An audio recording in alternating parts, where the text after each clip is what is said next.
3. jūlija vakarā es jutos īpaši aicināts doties uz mazo Penieles zāli Pasadenā, lūgt.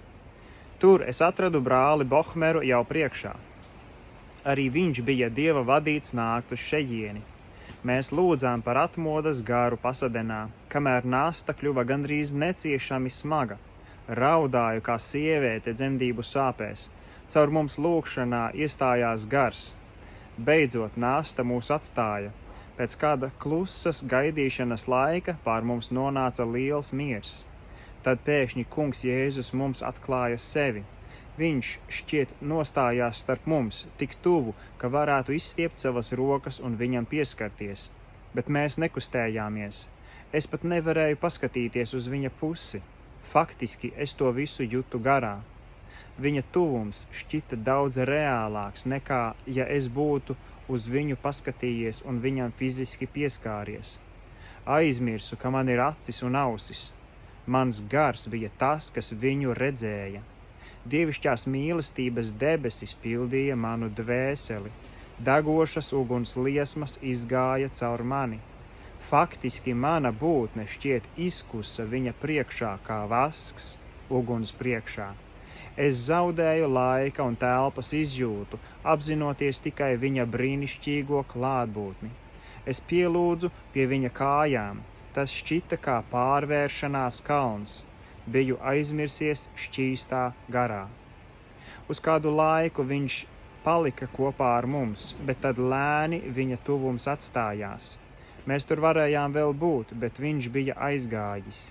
Pēc šāda piedzīvojuma nevarēju šaubīties par viņa klātbūtnes realitāti.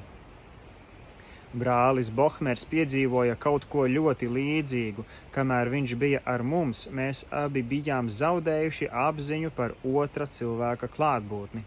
Mēs gandrīz baidījāmies runāt vai elpot, kad viņš nonāca mūsu tuvumā.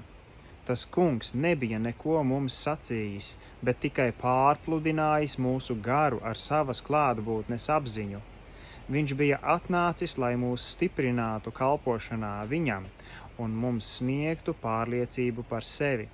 Mēs tagad skaidri zinājām, ka esam viņa līdzstrādnieki, ka esam viņa ciešanu sadraudzībā un mums ļauts piedzīvot dvēseles dzemdību sāpes. Dvēseles dzemdību sāpes ir tikpat reālas un piedzīvojamas garā kā dabiskās cilvēciskās dzemdību sāpes miesā. Līdzība ir gandrīz pilnīga. Neviena garīga dvēsele nav dzimusi bez tām. Visas patiesās uz pestīšanu balstītās atmodas nāk tieši šādā veidā. Nākošajā rītā jau bija uzlēkusi saule, kad mēs atstājām zāli, bet nakts mums šķita kā pusstunda. Dieva tuvums izdzēsa visu laika izjūtu. Ar viņu visam ir mūžības elpa. Tā ir mūžīgā dzīvība. Dievs nepazīst laiku. Šis elements debesīs neeksistē. Nakts lūgšanās šķiet mūžība sajaucas ar reālo laiku un to uzsūc sevī. Tur laiks it kā tiek nospiests. Tas ir mūžības elements. Pārsteidzošā Dieva klātbūtne šķiet bija manā pusē. Kungs Jēzus bija tik reāls. Pēc šiem mirkļiem tikai ar grūtībām spēju iesākt cilvēcīgu sarunu. Tas šķita tik sekli, tik tukši.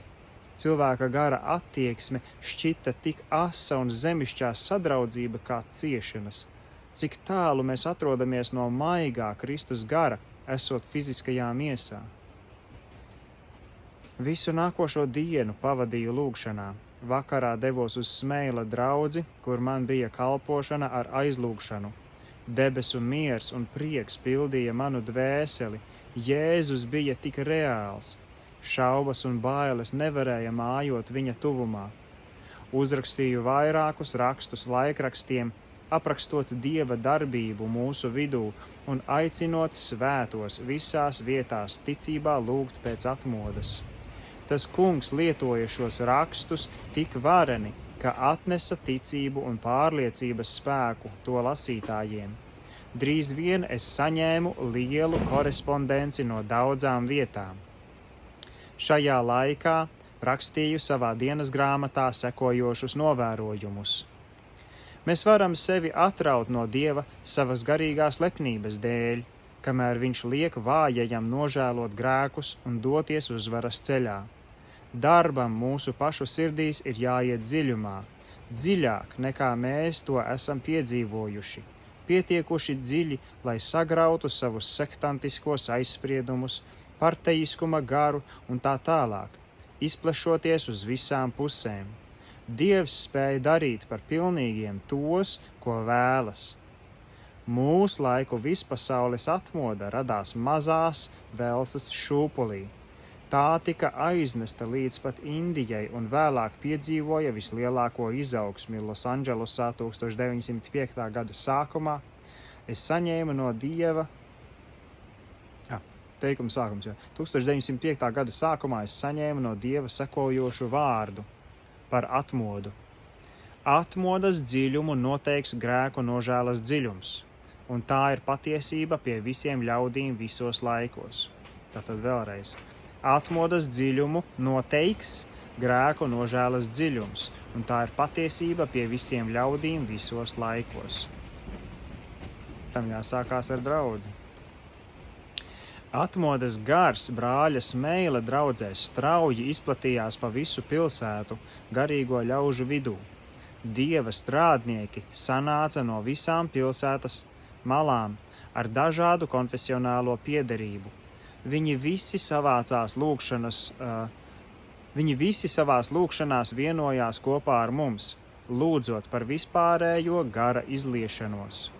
Interešu loks strauji izplatījās. Tagad mēs jau lūdzām par visu Kaliforniju, par valsti un arī par visu pasauli. Mūsu vidū sāka darboties pravietošanas gars, aicinot uz varenām lietām lielos mērogos.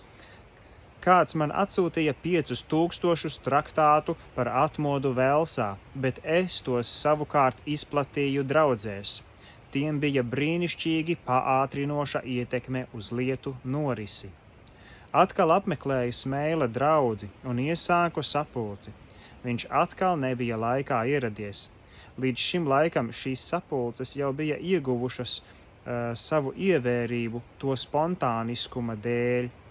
Mūsu mazais Gideona pulciņš, ko vadīja mūsu pestīšanas karavadonis Jēzus, maršēja uz kārtējo uzvaru. Es tiku vadīts šajā laikā īpaši lūgt par ticību, garu izšķiršanu, dziedināšanu un pravietošanu. Jūtu, ka man pašam ir vajadzīgs vairāk gudrības un mīlestības. Šķiet, es saņēmu reālu ticības dāvanu atmodai ar pravietošanas garu un iesāku pravietot par nākošajām varenajām Dieva lietām. Kad 1905. gada pavasarī iesākām lūgt, nevienam šķiet nebija pietiekoši ticības kaut kam ārpus pieredzētajām lietām un mūsu pazīstamajai lietu uzskates kārtībai. Šķita, ka svēto vidū ir izjūtams pesimisms attiecībā uz esošo stāvokli, bet šī attieksme strauji izmainījās. Dievs pats bija mums dāvājis ticību uz labākām lietām. Tur nebija nekas redzams, kas mūs stimulētu to darīt. Tas nāca ne no kā, un vai tad viņš nevar to pašu darīt arī šodien? Atkal uzrakstīju rakstu, šoreiz Daily News, Pasadenā, aprakstot, ko redzēju brāļa Smeila draudzē. Tas tika publicēts un atnāca pats redaktors, lai to redzētu. Viņš tika pilnīgi pārliecināts par Dievu, iznāca pie altāra un patiesi no visas sirds meklēja Dievu. Šis raksts tika pārpublicēts vairākos svētuma kustības izdevumos visā zemē. Tas tika nosaukts, citāties pēdiņās, ko es redzēju Losandželosas draudzē. Tālāk seko daži izvilkumi. Citāts. Vairākas nedēļas Losandželosas pirmajā baptistu draudzē tika noturētas īpašas sapulces. Mācītājs Smeils tikko kā bija atgriezies no Velsas, kur bija saticies ar Evanu Robertsu un piedzīvojis atmodu. Viņš apstiprināja savu pārliecību, ka pavisam drīz Losandželosa piedzīvos vārena dieva spēka izliešanos. Citāta beigas.